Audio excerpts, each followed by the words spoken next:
शिक्षित हर एक व्यक्ति को होना चाहिए, वो नर हो या नारी हो, लेकिन हर एक व्यक्ति को शिक्षित होना चाहिए, क्योंकि शिक्षा बगैर आदमी अधूरा होता है। तो शिक्षा हर एक व्यक्ति को प्राप्त करना चाहिए, हर एक व्यक्ति को शिक्षित होना चाहिए। अमेरिका में एक सेठ रहते थे और वो सेठ के पास 10 बिल्डिंग थी, 7-7 मंजिल की। तो वो सेठ काफी लालची था और बहुत कंजूस था। उसके पास 10 मंजिल थी, लेकिन वो सारी मंजिल को किराए में दिए हुए था और अपना स्वयं लकड़ी के खोखे में रहता था।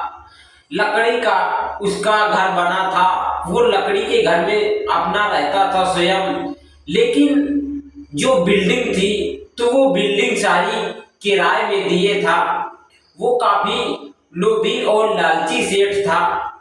तो किसी दिन घूमते फिरते एक संत महात्मा आ गए और संत महात्मा उसी सेठ से बोलते हैं कि सेठ जी, आपके पास इतनी बड़ी बिल्डिंग है और मुझे एक महीने के लिए एक कमरा दे दो। तो सेठ जी बोलते हैं कि महात्मा जी, बड़ी कृपा हमारी हो गई, जो आप जैसे संत हमारे बिल्डिंग में ठहरेंगे तो हमारे तो भाग ही खुल जाएंगे। तो सेठ जी वहां बिल्डिंग में एक रूम में रहने लगे। उनको रहते रहते 1 महीने हो गए। कुछ दिन बाद सेठ जी को अपने भक्तों को कुछ दिन बाद महात्मा जी को अपने भक्तों की याद आई। तो महात्मा जी ने सोचा कि अब मुझे यहाँ से चलना चाहिए, क्योंकि मुझे अपने भक्तों की बहुत याद आ रही है। महात्मा जी सेठ जी से मिलते हैं और बोलते हैं कि सेठ जी, मैं यहाँ से जाना चाहता हूँ, क्योंकि मैं एक जगह नहीं, संत महात्मा रुकते हैं, मुझे अपने भक्तों की बहुत याद आती है। तो सेठ जी बोलते हैं कि ठीक है महात्मा जी, आप जाइए, लेकिन इस बिल्डिंग में, इस रूम में एक महीने तक आपने ठहरे हुए हैं, तो इस रूम का भाड़ा तो दे दीजिए। तो महात्मा बोलते हैं कि मेरे पास तो पैसा वैसा कुछ नहीं है, क्योंकि हम महात्मा हैं, जहां मिलता है वहीं खा लेते हैं और वहीं डेरा डाल देते हैं। सेठ जी बोलते हैं कि ऐसा नहीं होता, क्योंकि हम स्वयं अपने बिल्डिंग में नहीं रहते, किराए में देते हैं। हम स्वयं लकड़ी के बिल्डिंग में रहते हैं, लकड़ी के घर में रहते हैं, ताकि हमें पैसा आ सके बिल्डिंग से। और आप बोलते हो कि मैं इस कमरे का पैसा नहीं दूंगा। महात्मा जी, पैसा तो आपको देना ही पड़ेगा। तो महात्मा जी अब तो असमंजस में पड़ जाते हैं कि ये पैसे के लिए बोलता है और मेरे पास एक भी पैसा नहीं है। महात्मा सेठ जी से बोलते हैं कि कितना किराया हुआ? सेठ जी बोलते हैं कि इसका किराया 10,000 रुपया 1 महीने का हुआ। तभी महात्मा को एक उपाय सूझता है। वो अपने जेब में हाथ डालते हैं और जेब से एक सुई निकालते हैं और उस सुई को सेठ जी के हाथ में रख देते हैं। तो सेठ जी बोलते हैं कि इस सुई का मैं क्या करूंगा, मेरे घर में तो ऐसी बहुत सारी सुई हैं। तो महात्मा बोलते हैं कि ये सुई मामूली नहीं है, क्योंकि ये सुई जब तुम मरोगे तो इस सुई को लेकर के यमलोक में आ जाना, मैं तुम्हें वहीं मिलूंगा दरवाजे के पास। तो मुझे ये सुई दिखा देना, तो मैं तुम्हें नरक से निकाल के स्वर्ग में डाल दूंगा। महात्मा जी ऐसा बोलते हैं तो सेठ जी बहुत खुश हो जाते हैं और सेठ जी महात्मा जी के पैरों के तले गिर जाते हैं। सेठ बोलते हैं कि महात्मा जी, हमने सही सुना था कि संत महात्मा बड़े विद्वान होते हैं, महान होते हैं, और आपने तो मुझे ऐसा वरदान दिया कि मैं जब आऊंगा तो आपको ये सुई दिखा दूंगा तो आप मुझे स्वर्ग में ले चलोगे। महात्मा जी बोलते हैं कि हाँ, मैं तुम्हें यमराज से सिफारिश करा के स्वर्ग में जरूर ले चलूंगा। और ऐसा कह करके महात्मा वहां से चल देते हैं सेठ से ऐसे बोल करके। सेठ तो अब मारे खुशी का उसका ठिकाना नहीं, और वो अपने घर गया। घर जाकर के सेठानी उससे सेठ से बोलती है कि कहिए आज रूम में कितना कितना आज का भाड़ा मिला। तो सेठ बोलता है कि आज वो चीज मिली है जो चीज हमें कभी नहीं मिली है, और हमने जो जैसा कर्म किया गलत किसी के साथ में किया तो उसका हमें परिणाम जब हम मरेंगे तो ये सुई महात्मा ने हमें दिया है। जो महात्मा हमारे यहाँ पर ठहरे हुए थे 1 महीना, तो वो महात्मा हमें ये सुई दे गए हैं और बोल रहे थे कि जब तुम मरोगे तो यमराज के पास जब आओगे तो मैं तुम्हें वहीं दरवाजे पर मिलूंगा और मैं तुम्हें नर्क से निकाल करके स्वर्ग में ले चलूंगा यमराज से सिफारिश करा के। तो वो सेठानी बोलती है कि तुम बिल्कुल से उल्लू के उल्लू ही रहे।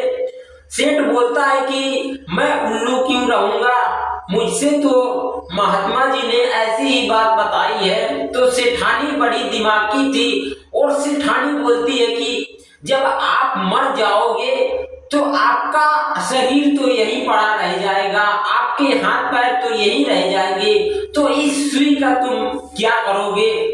सेठ जी बोलते हैं कि ये तुम्हारी बात तो सही है, लेकिन महात्मा तो ऐसा बोल रहे थे।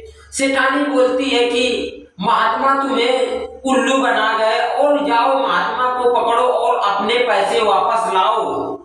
तो वो सेठ चल देता है और महात्मा आराम से जा रहे थे कहीं दूर, लेकिन सेठ जी महात्मा की नजर सेठ से पड़ गई और सेठ जाता है महात्मा के पास और महात्मा से बोलता है कि महात्मा जी, मेरी पत्नी ऐसा ऐसा बोल रही थी कि जब तुम मर जाओगे तो तुम्हारे हाथ पैर यही रह जाएंगे, फिर इस सुई का तुम क्या करोगे।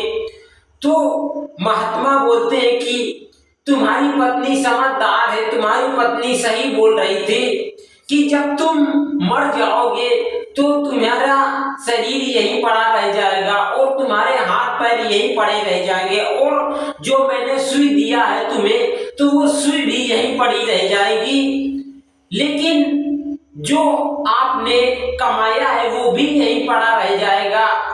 तो सेठ बोलते हैं कि महात्मा जी, आप ही अब मेरा उद्धार कर सकते हो, क्योंकि मैंने जो कमाया है तो वो बड़ी मेहनत से कमाया है, अब इसका कैसे उपयोग हम करें, और मैंने अपने बच्चों के ऊपर भी इतना पैसा नहीं खर्चा किया है, इसका हम कैसे उपयोग करें। महात्मा बोलते हैं कि लोगों की सेवा करो और दान धर्म करो, जो तुम्हारे पास है दीन दुखियों की मदद करो, उससे ही तुम्हारा उद्धार होगा।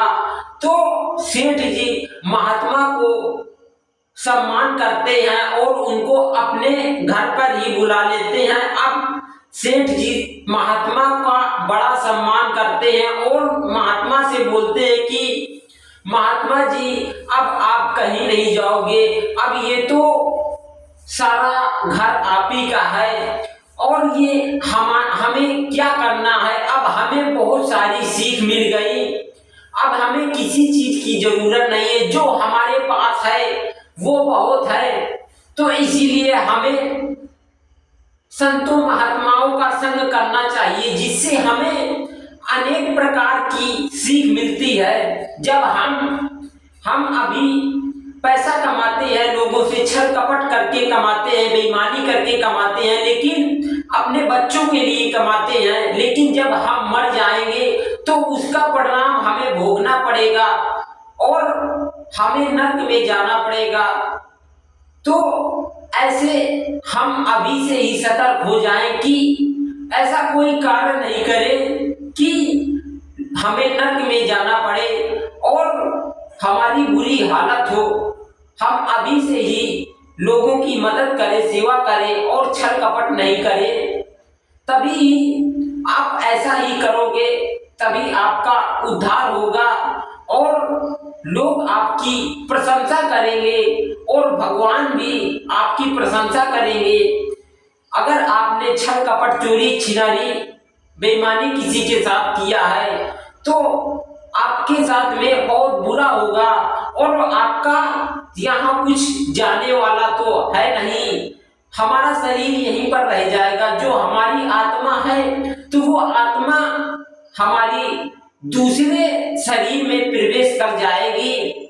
जैसा हम कर्म किए हुए हैं वैसे ही कर्म के अनुसार हमें शरीर धारण करने को मिलेगा और ये शरीर हमारा यहीं पड़ा रह जाएगा।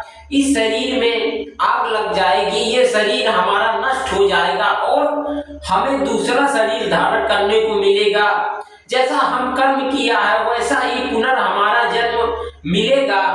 अगर हमने अच्छा कर्म किया है तो हमें अच्छे इंसान का या जानवर का जन्म मिलेगा। अगर बुरा कर्म किया है तो आपको उसी कर्म के अनुसार आपको फल अवश्य मिलेगा। तो हमें किसी के साथ में छल कपट, बेईमानी नहीं करना है और आपस में मिलजुल करके प्रेम से रहना है और लोगों को अच्छी सीख देना है, सलाह देना है लोगों को, जिससे कि हमारा उद्धार हो सके और हमारे साथ से जो जुड़े हुए लोग हैं उनका भी उद्धार हो सके। क्योंकि जब आपका उद्धार होगा तो आप और लोगों से अच्छी सीख बोलोगे तो उनका भी उद्धार होगा, जिससे कि आपको भी काफी सीख मिलेगी।